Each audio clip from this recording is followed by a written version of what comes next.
بسم اللہ الرحمن الرحیم الحمد للہ رب العالمین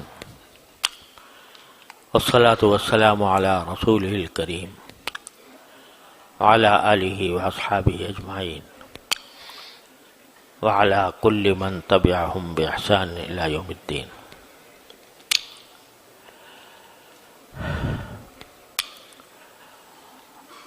مناجات مقبول کی دعاؤں کا سلسلہ چل رہا ہے کئی ہفتوں سے۔ اس میں پچھلی مرتبہ حضرت موسیٰ علیہ السلام کی دعا کا ذکر ہوا تھا کہ رب اشرح لی صدری ویسر لی امری واحلل عقدۃ من لسانی یفقہوا قولی۔ اللہ اکبر۔ اس کے بعد جو قرآن کریم میں دعا منقول ہے وہ ہے کہ اللہ تعالیٰ نے نبی کریم سرور دو عالم صلی اللہ علیہ وسلم کو خطاب کرتے ہوئے فرمایا وَقُلْ رَبِّ زِدْنِي عِلْمًا۔ یعنی نبی کریم صلی اللہ علیہ وسلم کو یہ تلقین فرمائی کہ آپ یہ دعا کیا کیجئے اور یہ کہا کیجئے کہ رب زدنی علما، اے اللہ مجھے علم میں ترقی عطا فرمائیے، میرے علم میں زیادتی پیدا فرما دیجئے، جتنا علم مجھے حاصل ہے اس سے زیادہ علم مجھے عطا فرما دیجئے۔ یہ دعا ہے جو اللہ جل جلالہ نے اس ذات اقدس کو سکھائی جس کے پاس اللہ تبارک و تعالی نے اولین و آخرین کا سب سے زیادہ علم عطا فرمایا۔ اس کائنات میں جو علم نبی کریم سرور دو عالم صلی اللہ علیہ وسلم کو حاصل تھا وہ نہ کسی کو پہلے حاصل ہوا نہ بعد میں ہو سکتا ہے، لیکن آپ کو بھی یہ تلقین فرمائی گئی کہ آپ یہ دعا کیا کرو کہ میرے علم میں اضافہ کیجئے۔ پہلے تو یہ عرض کر دوں کہ یہ دعا جس سیاق میں آئی ہے وہ یہ ہے کہ یہ فرمایا پہلے وَلَا تَعْجَلْ بِالْقُرْآنِ مِنْ قَبْلِ أَنْ يُقْضَى إِلَيْكَ وَحْيُهُ وَقُلْ رَبِّ زِدْنِي عِلْمًا۔ رسول کریم سرور دو عالم صلی اللہ علیہ وسلم پر جب وحی نازل ہو رہی ہوتی تھی تو حدیث میں آتا ہے کہ اتنا بوجھ ہوتا تھا سرکار دو عالم صلی اللہ علیہ وسلم پر نزول وحی کے وقت کہ آپ سردی کے جاڑے کے سخت موسم کے اندر بھی آپ پسینہ پسین ہو جاتے تھے، اور اس بوجھ کے عالم میں وحی کا بوجھ اتنا ہوتا تھا کہ حضرت زید ابن ثابت رضی اللہ تعالیٰ عنہ فرماتے ہیں کہ ایک مرتبہ آپ میرے زانوں پر اپنا سر مبارک رکھ کر لیٹے ہوئے تھے، اس وقت آپ پر وحی نازل ہوئی تو ایسا محسوس ہوا جیسے کہ میری ران پھٹ جائے گی بوجھ کی۔ کیا بوجھ تھا کہ ملأ اعلی کا جو عالم ہے وہاں سے جب کوئی چیز منتقل ہو رہی ہے اس عالم ناسوت کی طرف تو اس کا بوجھ بذات خود اتنا تھا کہ سرکار دو عالم صلی اللہ علیہ وسلم جاڑے کے دنوں میں بھی پسینہ پسین ہو جایا کرتے تھے۔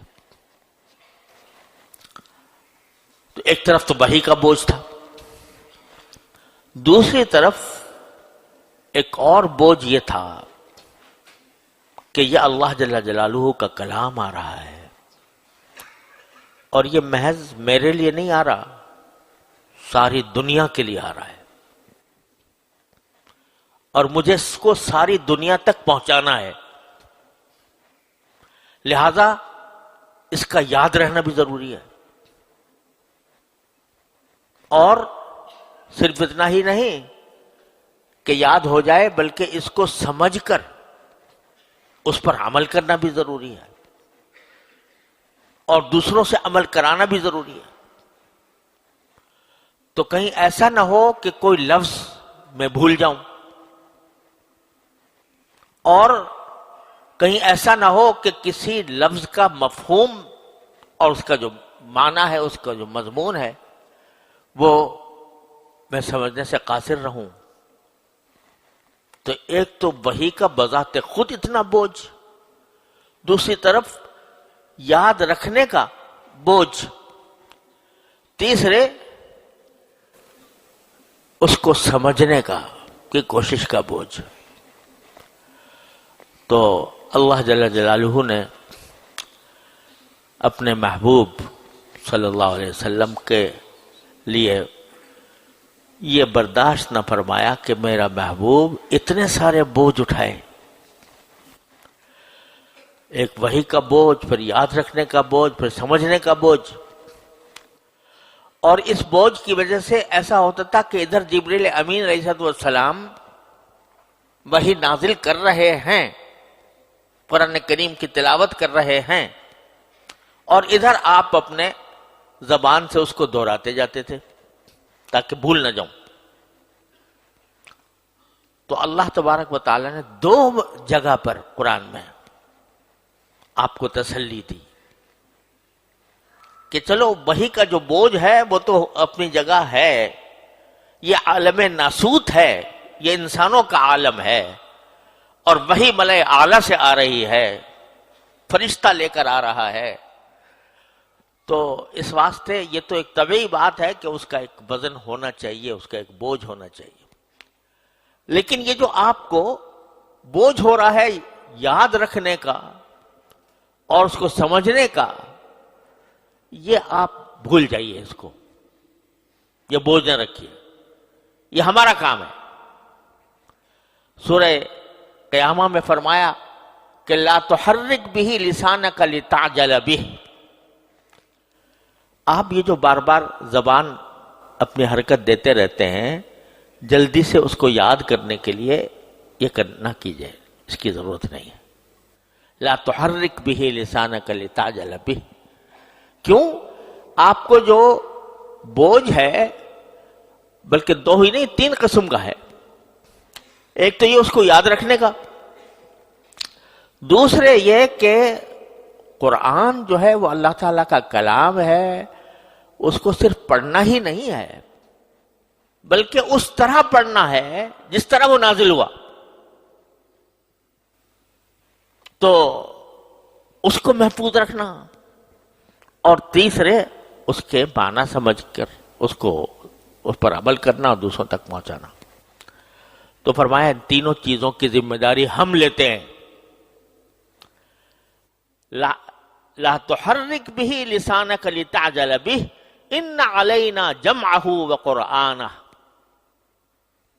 ہماری ذمہ داری ہے کہ اس کو آپ کے سینے مبارک میں محفوظ کرنا، یاد کرانا، یہ میری ذمہ داری ہے، ہماری ذمہ داری ہے۔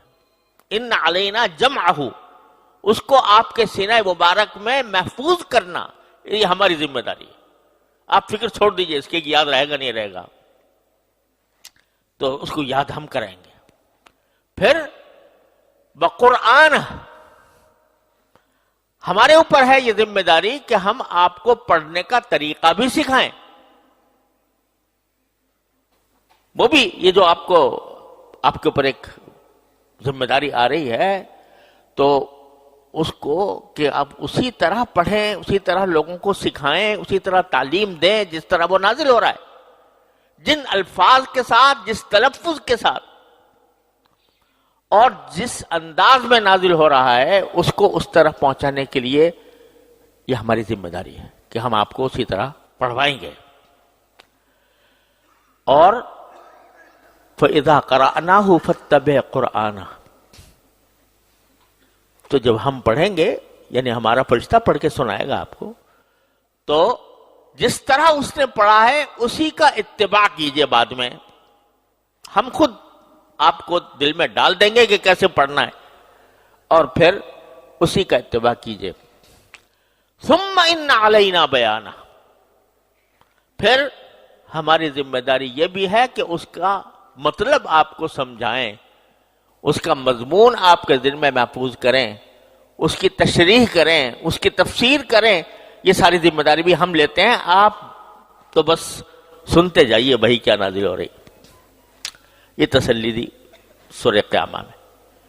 یہاں بھی سورہ طٰہٰ کی آیت ہے یہ، تو اس میں بھی اللہ تبارک و تعالیٰ پہلے فرماتے ہیں لَا تَعْجَلْ بِالْقُرْآنِ مِنْ قَبْلِ أَنْ يُقْضَىٰ إِلَيْكَ وَحْيُهُ، پڑھنے میں جلدی نہ کیا کریں جب تک کہ کسی آیت کا نزول، اس کی وحی جب تک کہ پوری نہ ہو جائے تو آپ کو پڑھنے کی ضرورت نہیں ہے. آپ سنیں آرام سے، اور آرام سے سن کر ہماری ذمہ داری ہے کہ ہم یاد کریں گے. آپ کا کیا کام ہے؟ وَقُلْ رَبِّ زِدْنِي عِلْمًا، بس آپ تو اتنا کہہ دیا کریں ہم سے. کیا کہہ دیا کریں؟ کہ اے میرے پروردگار میرے علم میں اضافہ فرما. یہ دعا کر لیا کرو. کریں گے تو ہم ذمہ داری وہاں لے لی، ذمہ داری لے لی کہ ہمارے اوپر، ہم اپنی ذمہ داری پر کہتے ہیں کہ ہم آپ کو محفوظ کرائیں گے، ہم آپ کو پڑھوائیں گے، ہم آپ کے سامنے تفسیر کریں گے، سارا کچھ کریں گے. لیکن آپ کا کام یہ ہے کہ آپ کہیے کہ اے پروردگار میرے علم میں اضافہ فرما. کیا سکھایا؟ کہ جس چیز کا ہونا یقینی ہے، جس میں کوئی شک و شبے کی گنجائش نہیں، اللہ تبارک و تعالی نے کہہ دیا کہ ہم یاد کرائیں گے، ہم پڑھوائیں گے، ہم تشریح کریں گے، مگر اس کو بھی مانگو اللہ تبارک و تعالی سے. جس کا ملنا یقینی ہے اس کو بھی اللہ تعالی سے مانگو، یا اللہ میرے علم میں اضافہ کیجئے. کتنا بڑا عظیم سبق دیا جا رہا ہے. اللہ تعالیٰ چاہتے ہیں کہ بندہ اس کے قریب ہو. وہ قریب کیسے ہوگا؟ اللہ سے مانگ مانگ کر قریب ہوگا، اللہ کے سامنے منگتا بن کر قریب ہوگا. جتنا اللہ تعالیٰ سے مانگے گا اتنا ہی قرب اللہ تبارک و تعالیٰ کا حاصل ہوگا.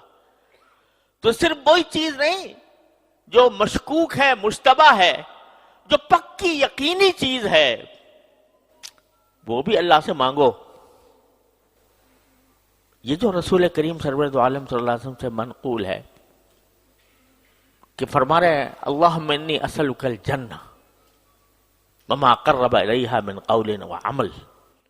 اے اللہ میں آپ سے جنت مانگتا ہوں اور وہ قول اور عمل مانگتا ہوں جو مجھے جنت تک پہنچا دے. اللہ تبارک و تعالیٰ کی بارگاہ میں پہلے اعلان ہو چکا بارگاہ سے غفر لک اللہ ما تقدم من ذنبک وما تأخر، اور یہ اعلان ہو چکا کہ آپ کا جنت میں جانا یقین، اگر آپ نہیں جائیں گے تو کون جائے گا؟ تو یقین ہے پکا. لیکن ساتھ ساتھ مانگ رہے ہیں انی اسألک الجنہ، اے اللہ میں آپ سے جنت مانگتا ہوں. اور یہی سنت ہے، یہ سنت ہے. یہ جو بعض صوفیہ سے منقول ہے کہ جب موت کا وقت آیا تو اسے جنت دکھائی گئی ان کو، یعنی یہ دکھایا گیا کہ تمہیں یہاں لے جانے والے ہیں ہم اس جنت میں. اس کی خوشنمائی، اس کے سبزہ، اس کی نہریں، اس کے دریا، یہ سب دکھائے گئے کہ یہ تمہارا مقام ہے. تو انہوں نے منہ پھیر لیا اور یہ شعر پڑھا کہ ان کان منزلتی فی الحب عندکم ما قد رأیت فقد ضیعت ایامی،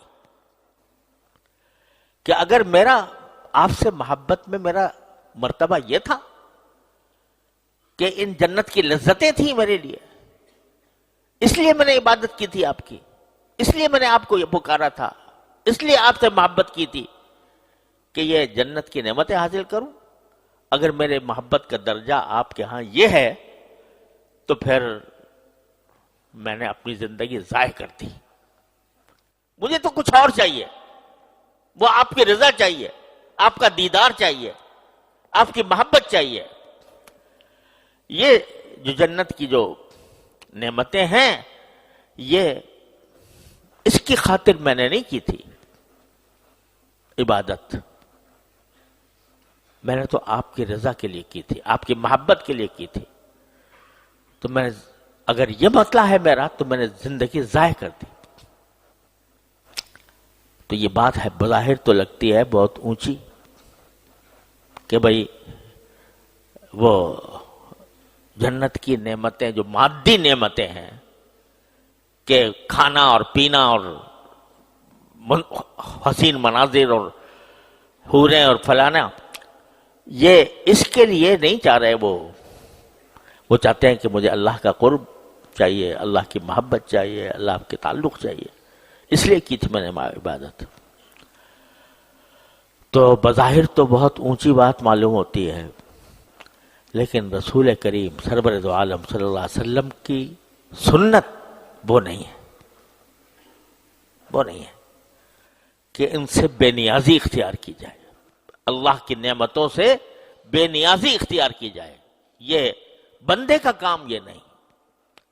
بندے کا کام وہی ہے، عبدیت کا اعلیٰ درجہ وہی ہے جو رسول کریم صلی اللہ علیہ وسلم نے فرمایا اللہم انی اسألک الجنہ، اللہ میں جنت مانگتا ہوں۔ وہ جو تھے وہ صاحب حال بزرگ تھے، ان پر بھی کوئی تنقید نہیں کی جا سکتی، صاحب حال بزرگ تھے، لیکن فرق یہ ہے کہ میں اور تم بھی جنت مانگتے ہیں اللہ تعالیٰ سے، اور وہ اس لیے مانگتے ہیں کہ مزہ آئے گا۔ قرآن کریم کہتا ہے کہ پرندوں کا گوشت تمہیں کھلائیں گے، حدیث میں آتا ہے کہ پہلی بار جب بندہ پہنچے گا تو اس کو مچھلی کا جگر اس کو کھلایا جائے گا، اس سے مہمانی کی جائے گی، اور اس میں شراب ایسی پلائی جائے گی جس میں نشہ نہیں ہوگا، اور ایسے کوثر و تسنیم سے پانی پلایا جائے گا، کیا مزہ آئے گا۔ اور جو ہے وہاں ہمارے سامنے سبزہ زار ہوں گے، اور نہریں بہہ رہی ہوں گی، اور دریا بہہ رہے ہوں گے، اس میں ہم لطف اندوز ہو رہے ہوں گے، اور جو ہے وہ ایسے حوریں ہوں گی، اور اس کی جو تعریف قرآن کریم میں کی گئی ہے وہ ہوں گی، اور ادھر جو لڑکے ہوں گے جو خدمت کر رہے ہوں گے، تو کیا کیا مزہ آ رہا ہوگا۔ تو ہم جو مانگ رہے ہیں جنت، وہ کس لیے مانگ رہے ہیں؟ مزے کے لیے، سمجھے نا، مزہ چاہیے، تو اس کے لیے مانگتے ہیں۔ اللہ میں نے سارا قرآن شریف میں بتا رکھا ہے کیا کیا ملے گا، کیا کیا ملے گا، تو ہم مانگتے ہیں کہ بھئی مزہ آئے گا خوب۔ یہاں تو ہم جو ہے نا کبھی نہ کبھی کسی چکر میں کھانا کھانے بیٹھے تو یہ دھڑکا لگا ہوا کہ یار کہیں پیٹ بھر گیا تو وہ نہ ہو جائے، بدہضمی نہ ہو جائے، سمجھے، اور اگر پانی پی رہے ہیں یا کوئی شربت پی رہے ہیں مزیدار ہے، یہ دھڑکا لگا ہوا ہے کہ کہیں اچھو نہ لگ جائے۔ ہر چیز میں کوئی نہ کوئی دھڑکا، ہر چیز میں کوئی نہ کوئی تکلیف کا اندیشہ۔ وہاں نہ لا خوف علیہم ولا ہم یحزنون، نہ کوئی خوف نہ کوئی غم۔ جب اس کا تصور کرتے ہیں مزہ بہت آتا ہے کہ یہ تصور اس جنت کا، تو اس میں ہم مانگتے ہیں جنت، مانگتے ہیں مزوں کے لیے، لیکن رسول کریم صلی اللہ علیہ وسلم جو جنت مانگ رہے ہیں، جنت کی نہریں مانگ رہے ہیں، جنت کی نعمتیں مانگ رہے ہیں، تو وہ در حقیقت اس لیے نہیں کہ وہ مزے کی چیز ہے، اصل مزہ اس کا یہ ہے کہ وہ باری تعالیٰ کی رضا کا مظہر ہے، باری تعالیٰ کی خوشنودی کا مظہر ہے. تو اس وجہ سے اس کی طرف رسول کریم صلی اللہ علیہ وسلم کو کشش ہے. تو مانگنے والے ہم بھی ہیں اور مانگنے والے رسول کریم صلی اللہ علیہ وسلم بھی ہیں. ہم کسی اور وجہ سے مانگ رہے ہیں اور وہ کسی اور وجہ سے مانگ رہے ہیں. وہ مانگ رہے ہیں کہ اللہ تعالیٰ کی رضا کا چونکہ مظہر ہے لہذا ہم محتاج بن کر اس کو مانگیں گے. یہ ایسا ہے جیسے کہ بعض اوقات کوئی باپ، کوئی استاذ، کوئی شیخ وہ انعام دیتا ہے، تو اس نے انعام دیا 100 روپے. تو ایک صورت یہ ہو سکتی ہے کہ لیتے وقت خوشی ہو رہی ہے کہ یار 100 روپے میں اتنی مرتبہ چائے پئیں گے، اتنی مرتبہ کھانا کھائیں گے، اتنی دیر میں یہ مزہ آئے گا، ہے نا. ایک تو مطلب یہ ہو سکتا ہے، اور ایک مطلب یہ ہو سکتا ہے کہ اس کی نگاہ 100 روپے پر نہیں ہوتی، دینے والے ہاتھ کی طرف ہوتی ہے. وہ دینے والے ہاتھ کی طرف ہوتی ہے کہ کس ہاتھ سے مل رہا ہے. تو اس کی جو لذت ہے وہ 1000 کھانوں پر، 1000 ناشتوں پر فوقیت رکھتی ہے کہ یہ مجھے اس بڑی ذات کی طرف سے ملا ہے. اس کو بسا اوقات آدمی خرچ بھی نہیں کرتا. میرے پاس اب تک رکھے میں بزرگوں کے دیے ہوئے پیسے، تو اب تک رکھے میں تبرک کے طور پر، وہ چلنا بھی بند ہو گئے لیکن وہ رکھیں. کیوں؟ اس لیے کہ وہ اس لیے نہیں، اس کو مزہ تھا اس میں کہ بھئی اس سے فلاں چیز خریدیں گے.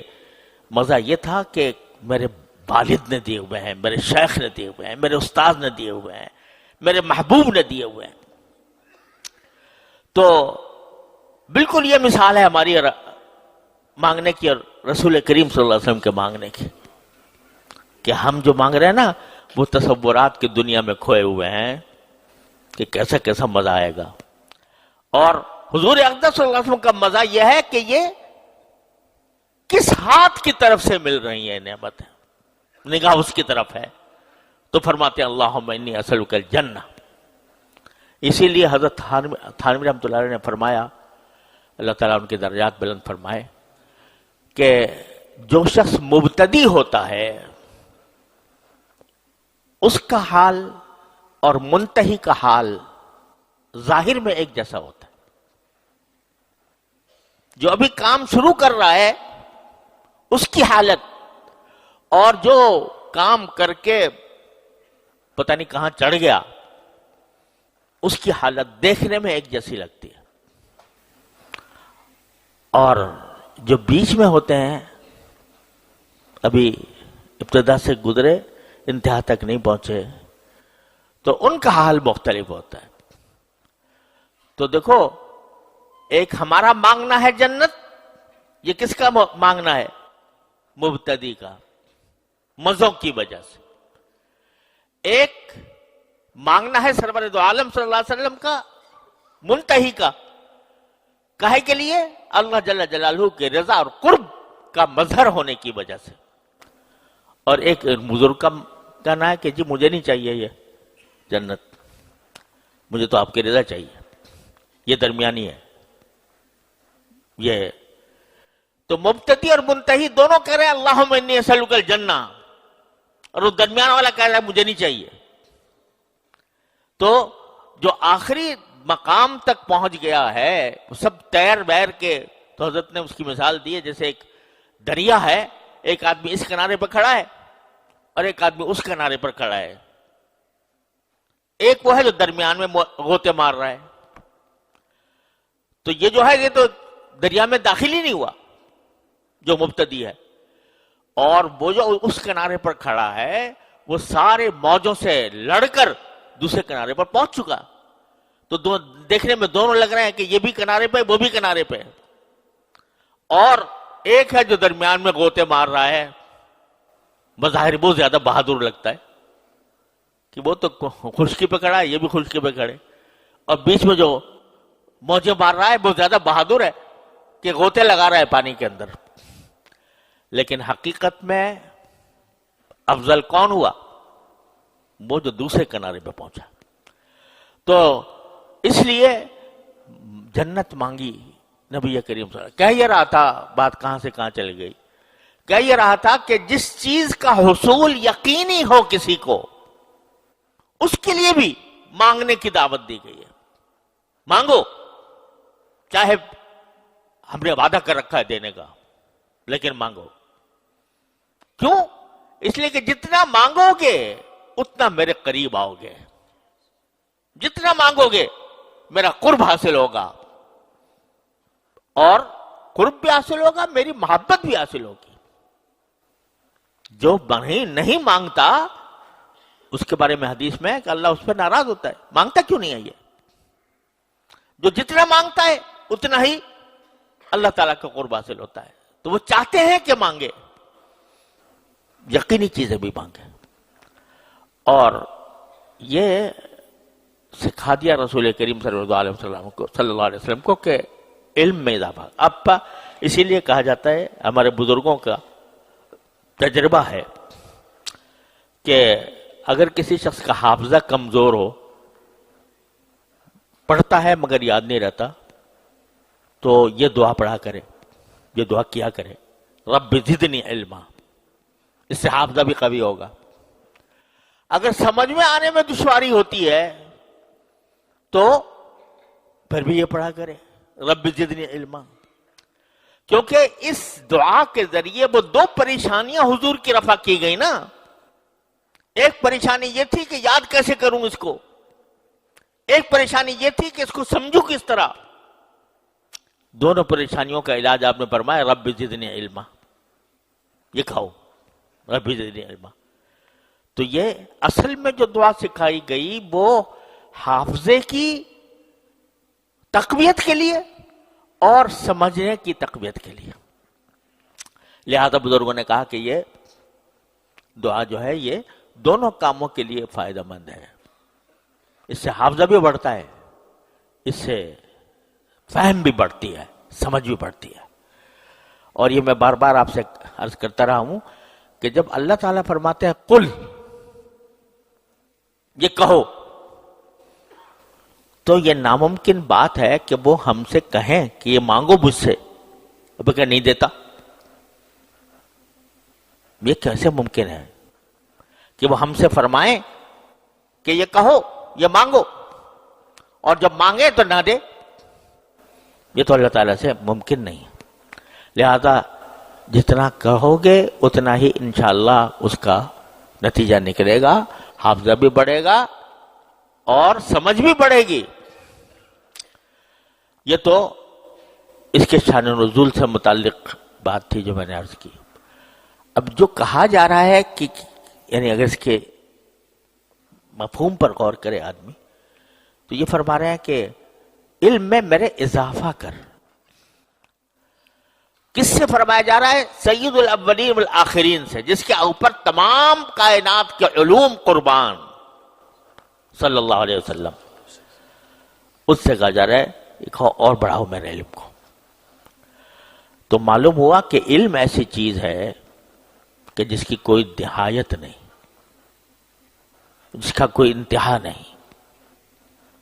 وہ ایسی چیز ہے کہ جتنا بھی انسان کو حاصل ہو جائے اس پر قناعت نہ کرنی چاہیے. حدیث میں آتا ہے کہ رسول کریم صلی اللہ علیہ وسلم نے فرمایا کہ دو حریص لالچی ایسے ہیں کہ جن کا پیٹ کبھی نہیں بھرتا. ایک مال کا حریص،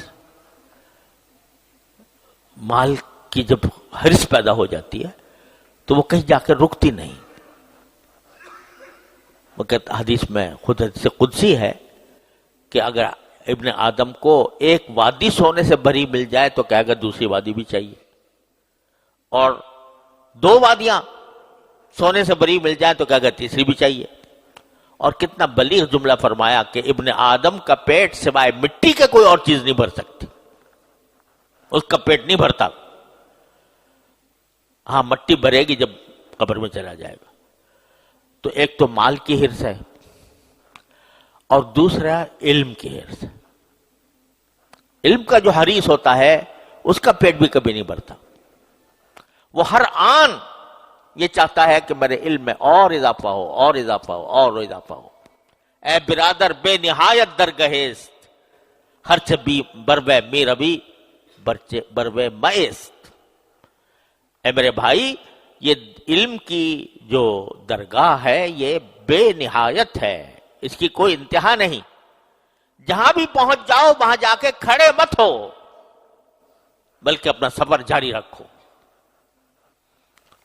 اب الٹا معاملہ ہو گیا ہے کہ مال میں تو خوب ہرس ہے، قناعت نہیں. ہر وقت یہ خواہش بھی ہے، کوشش بھی ہے کہ میرے مال میں اضافہ ہو جائے. اور علم کے اندر قناعت ہے. درس نظامی پڑھ لیا، دور حدیث پڑھ کے فارغ ہو گئے، کہیں گے فارغ التحصیل. فارغ التحصیل کی کیا معنی؟ کہ بس اب علم کے حاصل کرنے سے فارغ. تو مجھے بہت برا لگتا ہے یہ لفظ فارغ التحصیل، کیونکہ اس کے معنی یہ ہوتا ہے کہ بس اب علم سے فراغت حاصل ہو گئی، بس جا کے یہاں ٹھہر گئے یہاں پر. تو یہ بہت ہی اچھا لفظ نہیں ہے. ارے بھائی، رسول کریم صلی اللہ علیہ وسلم کو فرمایا جائے رب زدنی علما، تو میں تم کہاں سے آ گئے کہ جن کو علم پر قناعت ہو جائے کہ اب ہمیں بس ہماری آخری سیڑھی آ گئی. تو یہ تو در حقیقت آغاز ہوتا ہے علم حاصل کرنے کا. تو اس کو کسی وقت میں بھی آدمی کو قانع ہو کر نہیں بیٹھنا چاہیے، مسلسل آگے بڑھنا چاہیے. اور یہ صرف ان کے لیے نہیں ہے جو علم دین کے طالب ہیں یا علم دین کے فاضل ہیں، صرف ان کے لیے نہیں، ہر مسلمان کے لیے، چاہے وہ عالم ہو، جاہل ہو، پڑھا لکھا ہو، بے پڑھا لکھا ہو، اس کے لیے بھی یہ خواہش اس کے دل میں، یہ دعا اس کے دل میں ہونی چاہیے کہ میرے علم میں اضافہ ہو. علم بمعنی جاننا، یعنی کسی چیز کا جاننا. یہ تو ہر انسان کو کچھ نہ کچھ حاصل ہوتا ہے. اگر آدمی پڑھا لکھا بھی نہیں ہے تب بھی اگر وہ نماز پڑھ لیتا ہے تو نماز کا علم اس کو حاصل ہے. اگر وہ تسبیحات پڑھ لیتا ہے تو تسبیحات کا علم اس کو حاصل ہے. لیکن قرآن کا اور اللہ تبارک و تعالیٰ کا فرمانا یہ ہے کہ اس پر بس نہ کرے، آگے بڑھے اور کہے کہ یا اللہ میرے علم میں اضافہ فرما. اس کو اگر ہم سب اپنی زندگیوں پر منطبق کر کے دیکھیں تو جو افراد ہیں ان کو مثلا نماز پڑھنی آتی ہے لیکن نماز صحیح پڑھتے ہیں یا اس میں غلطیاں ہوتی ہیں، اس کے فرائض کتنے ہیں، اس کے واجبات کتنے ہیں، اس کی سنتیں کتنی ہیں، یہ پتہ لگانا ضروری ہے ہر مومن کے لیے. تو اگر نماز پڑھتا بھی ہے کوئی شخص تو اس کو پتہ ہونا چاہیے کہ بھئی کون سی چیز فرض ہے، کون سی واجب ہے، کون سی سنت ہے، کس کے چھوڑنے سے نماز ختم ہو جائے گی، کس کے چھوڑنے سے نماز رہے گی. اور وضو کے اندر کتنی سنتیں ہوتی ہیں، کتنے واجبات ہوتے ہیں. واجبات تو ہے نہیں وضو میں، فرائض کتنے ہیں اور سنتیں کتنی ہیں یہ پتہ ہو. ابھی میں ایک صاحب سے ایک مرتبہ کہیں گفتگو ہو رہی تھی تو ان سے کسی نے پوچھا کہ بھئی پتہ ہے آپ کو کہ وضو میں کتنے فرائض ہوتے ہیں؟ اس نے کہا جی ایک تو ہاتھ دھونا، ایک کلی کرنا، ایک ناک میں پانی دینا، اور یہ سب فرائض میں اس نے شمار کر دیے. تو لوگوں کو پتہ نہیں، کرتے آ رہے ہیں وضو مدتوں سے اور نماز بھی پڑھتے آ رہے ہیں لیکن یہ پتہ نہیں کہ کون سا فرض ہے، کون سا واجب ہے، کون سا سنت ہے۔ تو بھائی رب زدنی علما مانگا کرو اللہ میں سے، یا اللہ میرے علم میں اضافہ کیجئے۔ اس کا سمجھنا، اس کا جاننا فرض عین ہے ہر مسلمان کے لیے۔ کس چیز سے نماز ٹوٹتی ہے، کس سے نہیں ٹوٹتی، کس سے نماز ہو جاتی ہے، کس سے نہیں ہوتی۔ اسی طرح اور جن کاموں میں آدمی مصروف ہے، مثلا یہ کہ کوئی تاجر ہے تو اس کو علم ہونا چاہیے کہ کون سی تجارت حلال ہے، کون سی حرام ہے، کون سا معاملہ جائز ہے، کون سا ناجائز ہے۔ تو یہ رب زدنی علما، یہ دعا اس نیت سے آدمی پڑھے کہ یا اللہ مجھے جن چیزوں کا جاننا میرے ذمے آپ نے ضروری لگایا ہے، اے اللہ اس کا علم مجھے عطا فرما دیجیے۔ تو جو ایک مرتبہ علم کی جب چاٹ لگ جاتی ہے نا، یعنی علم کا ذوق پیدا ہو جاتا ہے اور اس کی طلب پیدا ہو جاتی ہے، تو انسان کو کسی وقت بھی علم کے اضافہ کرنے سے قرار نہیں آتا، قرار نہیں آتا۔ ہر وقت وہ کسی نہ کسی کام میں مشغول ہے، کوئی نہ کوئی اس کی معلومات میں اضافہ کر رہا ہے۔ حضرت امام ابو یوسف رحمۃ اللہ علیہ بستر مرگ پر ہے، ایک شاگرد ملنے آیا تو اس وقت حضرت کی خیریت دریافت کی، امام ابو یوسف نے کچھ تھوڑا بہت جواب دے دیا، اور فوراً پھر اس سے شاگرد سے کہا کہ بتاؤ حج میں جو صحیح ہوتی ہے وہ سوار ہو کر کرنا افضل ہے یا پیدل چل کر کرنا افضل ہے؟ اس نے کہا جی پیدل افضل ہوگا، اور نہیں، اس نے کہا جی پھر سوار ہو کے کرنا افضل ہوگا جب پیدل نہیں ہے تو کہہ رہے نہیں۔ پھر آپ ہی بتائیے، تو کہنے لگے جی جمرہ عقبہ کی رمی جو پہلے دن ہوتی ہے وہ تو سوار ہو کر کرنا افضل ہے، اور باقی 2 دنوں کی جو رمی ہے وہ پیدل کر کے کرنا افضل ہے۔